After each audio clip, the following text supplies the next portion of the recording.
See if I can get it. Yeah, that's better. I don't feel so echoey. Okay. Thank you, Alondra.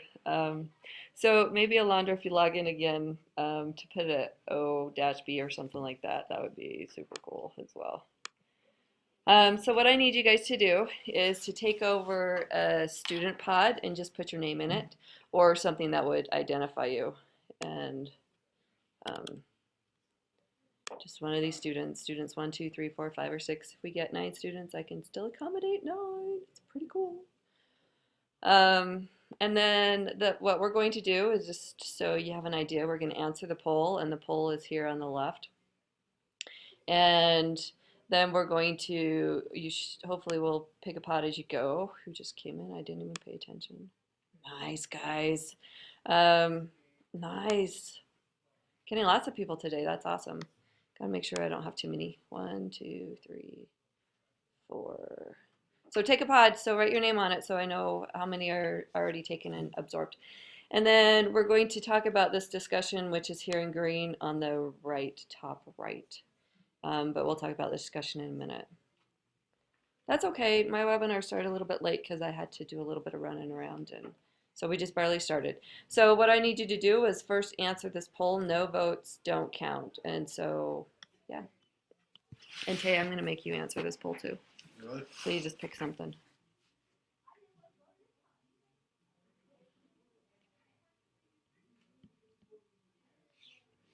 These are kind of expensive.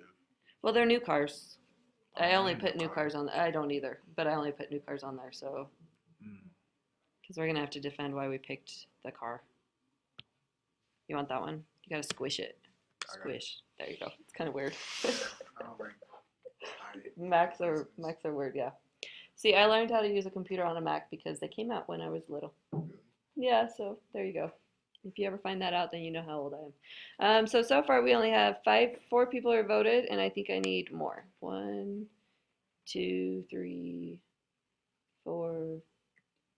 Okay, I think we're good. Okay, so now what I want you to do is in your little student pod is say why you picked that car.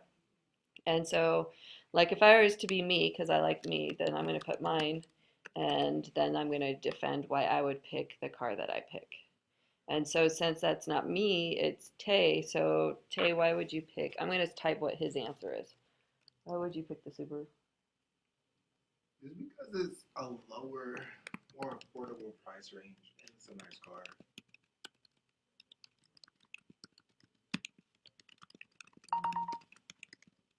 Oh, can you guys not write in there? That's right. I had to do something. So thank you. Make a presenter. Thank you. You guys are great. Now it's really good to like share that information with me because I had to reset everything, and when I resetted everything, it undid everything. So you guys didn't come up as presenters. And it was interesting. You could participate in the poll, but not type in there. So perfect. So pick your student now that you can. Sorry.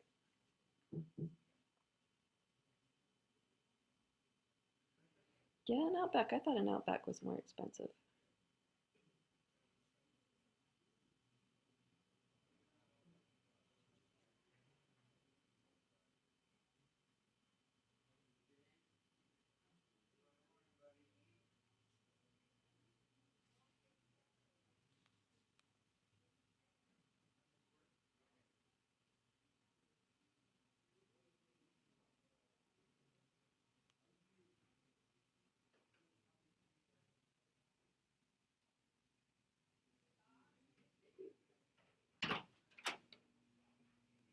Tristan, English cable. You hiding? Okay, perfect. Oh, we still got somebody writing. Wasn't that funny? Okay.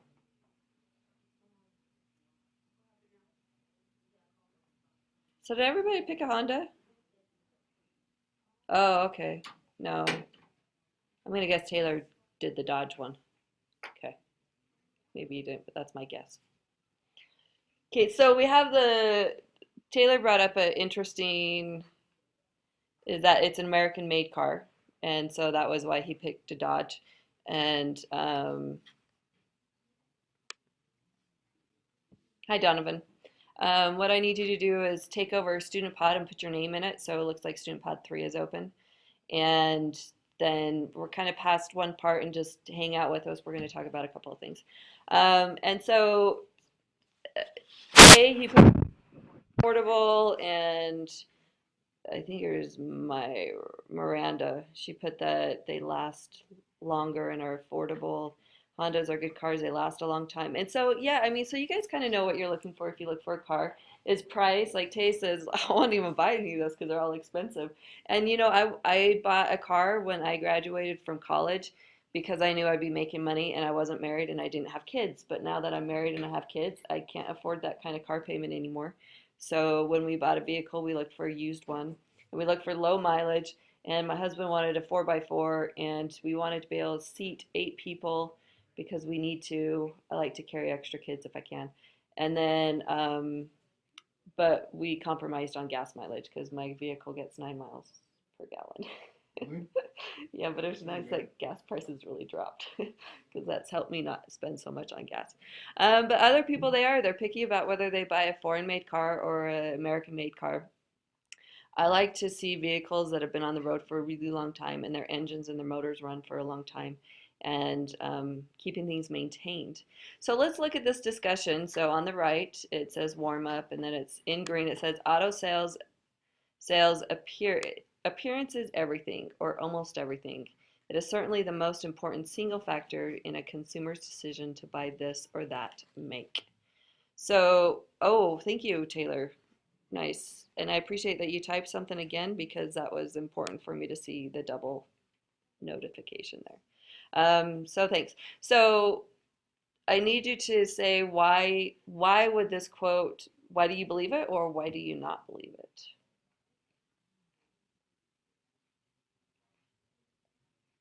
Why do you guys believe that quote? In auto sales, appearance is everything or almost everything.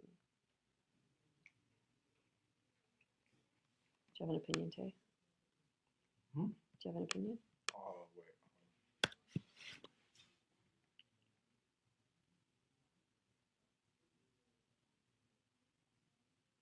Why? Wait, what am I answering? This screen.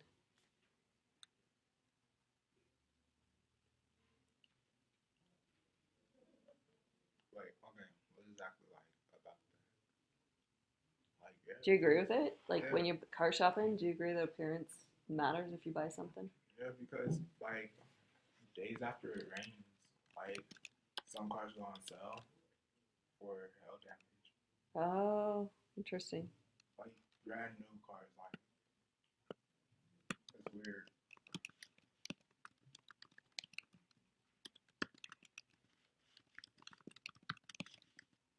I like that observation.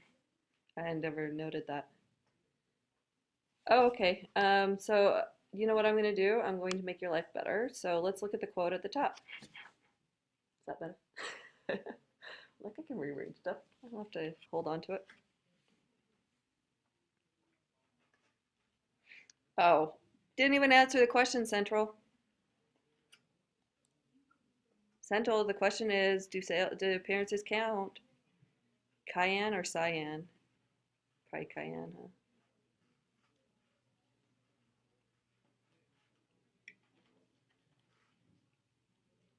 Did you like, I don't even know that I answered Ellie's question. She asked a question like, what was the quote? So the green quote up top is respond to that. Do you agree or do you disagree? And then we're just going to share out the stuff. And I'm going to just kind of reiterate, people can read everything that's going on, but I'm just going, it looks like Taylor's done. And so I'm going to share what Taylor said. He said, I believe this because if your car salesman doesn't present himself as a professional, you won't be eager to purchase that car. Also, a car can look good on the outside and have many problems on the inside. And that's a good point. I mean, when I was looking for a car, I'd set aside several $100s because we're looking for a used one. We didn't go to a dealer. And so when we're just buying off of somebody we have no clue who they are, we set aside a couple $100 so we could go and get cars inspected. And so we take it to a dealer and have the dealer do sometimes have like a 100-point inspection or something like that where they can go through and let you know hopefully your car's not going to crap out in the next week. Carfax. Yeah, Carfax is a good one too, but that's only if people have gone to mechanics to keep it maintained. Really? Because if they're maintaining it themselves, there will be no record. Mm. So it is that's a good source, but they cost $29, so I didn't do that. And then Miriam, I agree because people won't buy a car if they don't like how the interior or exterior looks. So I'm going to comment on Miriam's. When I was trying to sell my minivan, which I think is absolutely disgusting, my kids had been in it in their absolutely disgusting years. Have you guys been in one of those vehicles where they're scary to sit in? Yes. Yes. That was like part my vehicle because my daughter is I'm not going to say anything because you guys could like bring this back and haunt me. But my vehicle looked disgusting. So what I did is I got in there, I took out all the seats, I steam cleaned them the best I could. They didn't turn out great. And then I scrubbed the carpet on the ground. Like I threw a whole bunch of OxyClean, ton of vinegar, and just scrubbed and scrubbed. Then I poured water on it, left it open in the hot sun so it'd all dry out. So I did my own carpet cleaning. And I know that the people who bought the vehicle from me, I know they were more inclined to buy it because it didn't look absolutely disgusting. It looked okay. When I looked at it, I'm like, wow, I'd probably drive that one again. But, I'd done a good clean job on it. And then let's see, I'm going to go to, I think it's Miranda's. I believe that the appearance is almost everything because you have at least the appearance in order to make that decision. And sometimes you feel like that's true. Like you're going off of, you're believing someone in what they're saying, but it's like the look. The vehicle we bought from a fire engineer, and his motor was just like beautiful. Because you probably know that when you work for a fire department. Okay, that's the word I'm looking for. When you're working for a fire department, you actually have a lot of downtime. You're not always on a call. And so he would always maintain his engine, the fire trucks, because you have to. You've got to make sure those are running. And since he was just that kind of picky, he also maintained his vehicle. My husband was very impressed. And anytime we showed anybody our new car, my husband had to pop the hood. And I haven't seen anybody do that when they show off new cars. Oh, pop the hood, look at the motor. Um, and then I'm going to go to Allie's. So she thinks it depends on the buyer, but having the car clean is the main thing people observe. And then Donovan, it doesn't count because the fact that the attraction can make people interested in the car and make them more interested in buying a car. And I think that a lot of times, so those are really good points, is sometimes you go off of the features. Like if I could buy a not so clean Honda Accord or a really super clean Ford, um, what's that Ford Escape? Focus. Focus, or a Ford Focus. I would go with the Accord because its motor has better reputation, and Subarus have really good reputations for their motors too. Um, so sometimes, depending on if what kinds of cars you're comparing, but if you take your car and sell it to a dealer or trade it in, the very first thing they do is detail it. When I sold my sister my car, I got it detailed for her. That was 120 bucks. I'm like, I should have done this a couple months ago so I could have driven around in a clean car. But that took, anyway. Oh, thank you, Miranda. So, anyway, just kind of those things. I wanted to talk about some of those things. The next thing that we're going to look at, you can look at our objectives, is what do we look for when we purchase a car, and how do you find a 5-number summary? Is one of the assignments this week is a 5-number summary, and I wanted to go over it with you so you one can see it in the lesson, but two have a little more confidence in it. It's kind of like a reminder. Most of you have probably seen this stuff before. So let's look at it. Your names have shifted places, which I think is really cool, by the way. Do you notice that number 6 is up top? And do you notice I picked number 6 for you? All right, see? Miriam, I might have to.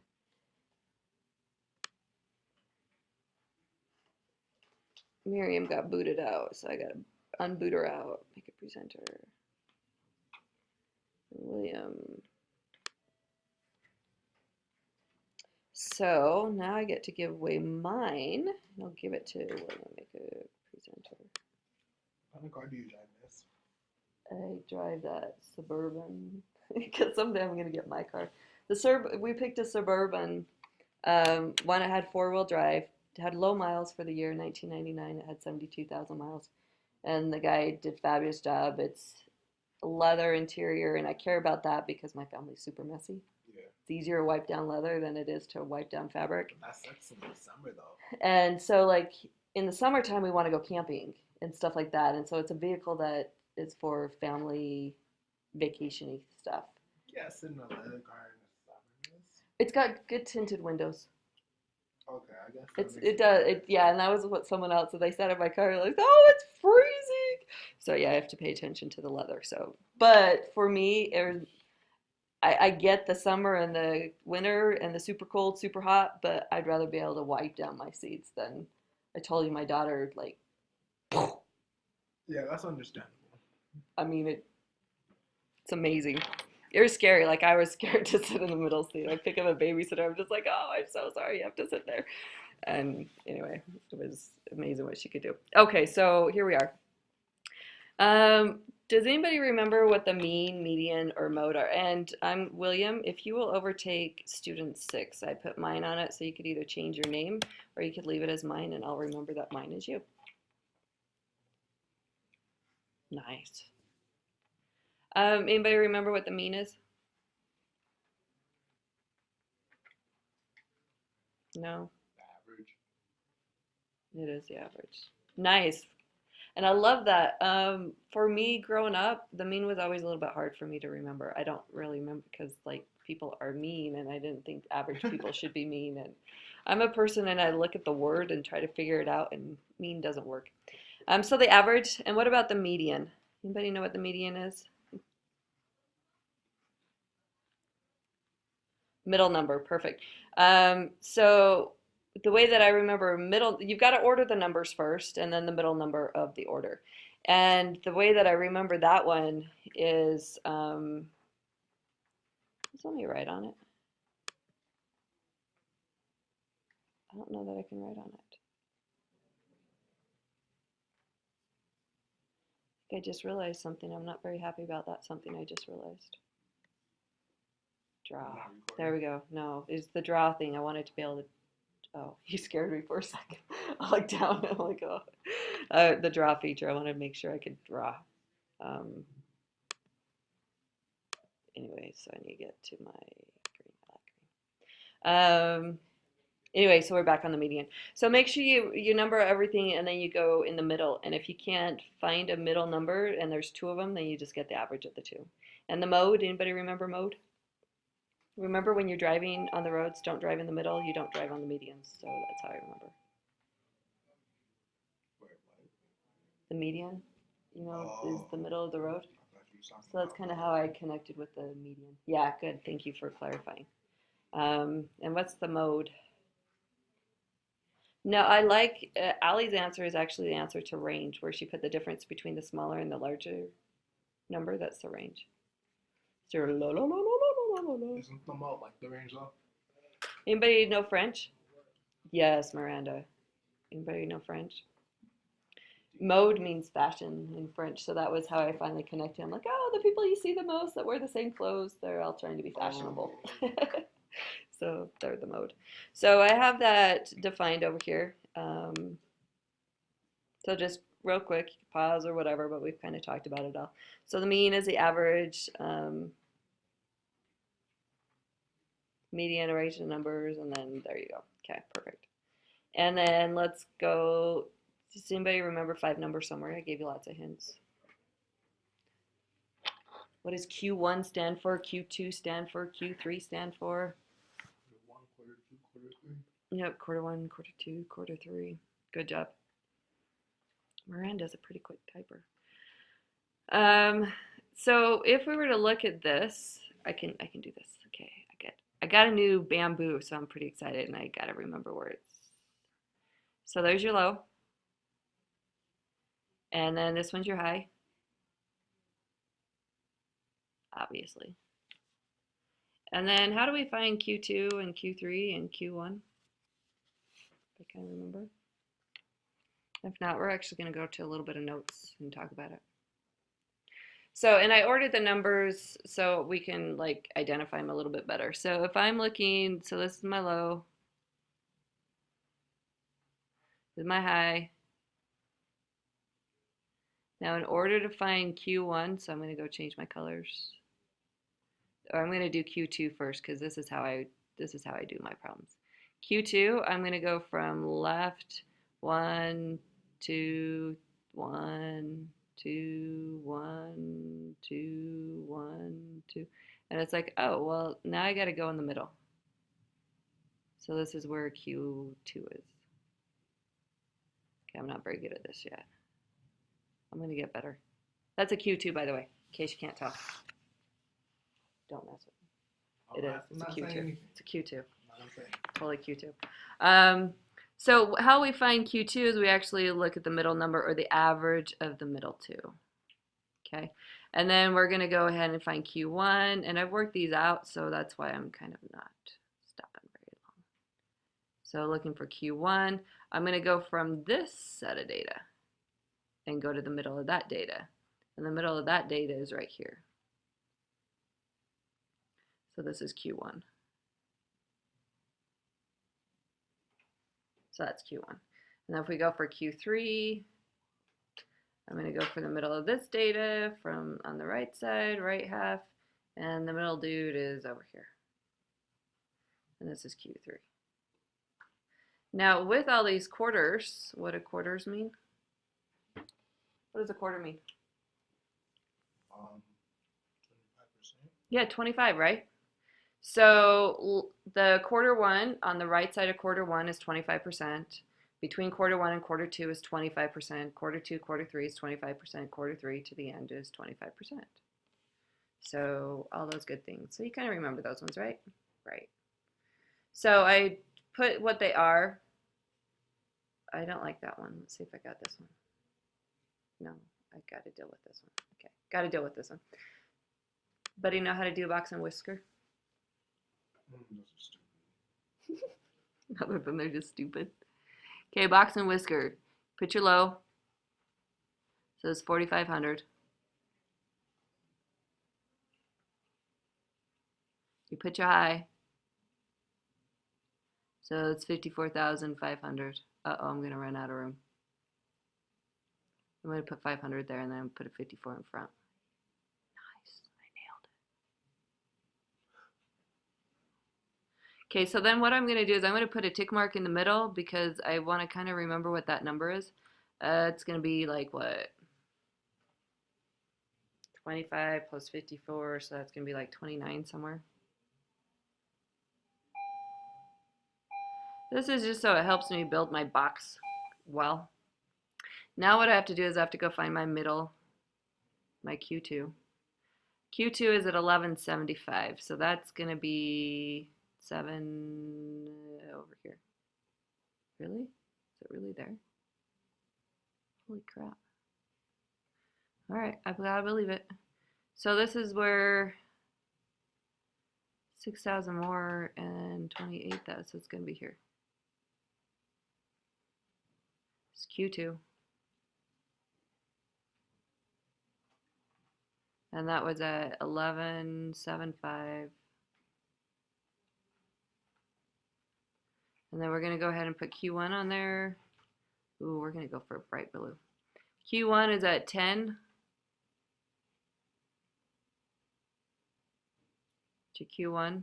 And Q3 is at 21. So it's going to be between these two a little bit to the rightish. So it's Q3. So what I'm trying to do is I'm trying to space things appropriately. And then this was at 21,000. And this was at 10.8. Okay, this is better than my other experiences in life. Okay, and then after that, all you have to do is just create a box around it. Oh, pick a color. There's a good color. So this is my box and whisker plot. Do the line, do the little whisker. There's your whisker. To get your whiskers. There's your whiskers. We used to have a cat named Whiskers.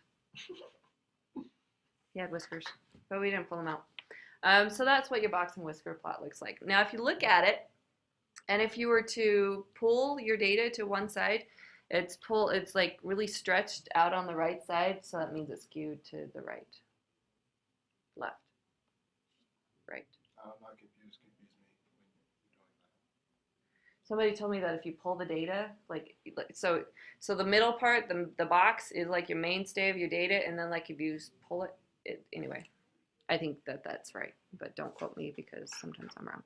So there's my really cool box, and I don't want to lose my box, so we're gonna come over here and find my rest of my PowerPoint. So when we want to talk about outliers, do you think we have any outliers on that one? Yes. Yeah, where would they be, left or right, or both? Left. Right. They'd be where it's like really far, anything that's really far away from my box might be an outlier. So the 29K wouldn't be an outlier? No, maybe. We're going to find out if it is. We're going to be able to find the number that tells me what would be the outlier. Okay. What's your question, Donovan? When we talked about outliers? Okay. Outlier, see where my box is? That really cool blue sparkly box? It should have sparkles on it. Where my box is, that's where the main part of my data is. And see how on the right side, and I tried to draw it according to like number scale. Like I tried to do an okay job of that. And see how the 4,500 is kind of close to that box? And then the 54,500 is really far away. We're going to find out if that 54,500 is what we call an outlier. Just means it's a really high price for all the rest of the vehicles we have. It's 30,000 more than the rest of them. And so we're going to test to see if something is an outlier. And the way we test an outlier is looking at these formulas on this page. Your IQR is your interquartile range. IQR, interquartile range. And so we're just going to take the numbers Q3 minus Q1. And then our formula for the outliers, oh, I didn't do I got to make a draw. And we got to make a super cool color. Oops, purple? That's a good color. Got to do a bright purple though. Like this? Is that purple to you or is that pink? That's what I thought. It's like bluish. Like lavender. Is that a good one? Yeah. Okay. And so, where'd it go? Oh, wrong side. Getting used to this bamboo. Oh, totally make it bigger. And so these are my formulas for creating my IQRs. Okay, so all we have to do is take quartile 3 minus quartile 1. And whatever that is. And I crunched those numbers because we're running out of time and I want to still get there. Okay, so I took those numbers. Quartile 3 minus quartile 1 is 10, 150. And then we're just going to take 10, 150. No, we're not. We're going to take quartile 1, which is 10, 850. And we're going to times it by 1.5, the IQR. And then what that means is this number. So if we had a number on there like negative 5,000, which, you know, somebody's saying, here, please take my car, I'll pay you, which I haven't really come across anybody like that. Then that would be what that represents. But the high end, so something that would be an outlier on the high end, on the right side, would be if the price of the vehicle was over $36,000. And so when we look at our data up top, which I should have changed colors, but I didn't. When we look at our data up top, the 54,000 matches it. So 54,000 would be an outlier. That kind of makes sense a little bit. And my hope is that if you were, you know, trying to pay attention the best you could, that when you see it again, you're going to go, oh, okay, it kind of comes together. So that's kind of my webinar purpose is we'll see stuff and you're going to see it again. But my hope is that when you see it again, it like the pieces fit together because sometimes, and besides, I really like all my colors. I think I did a good job on the colors. Yeah, I thought I did a good job on the colors. Anyway, does anybody have any questions? Can they hear me? But probably not very well because you're not projecting your voice like I project mine, unless I mumble. Oh, she raised her hand. Miranda, yes. If you have a question, you can type in your box. Oh, you're just kidding? You're just testing stuff out? Okay. I thought I might have had a question. That's all right. We're good. You guys, thank you for coming in. This is like the most fabulous attendance that I've had, and that was great. Okay. I don't have anything else to share with you other than come into the lab. When you have questions, send me a text or an email, or you can call me too, and I'll try to get back to you as quick as possible.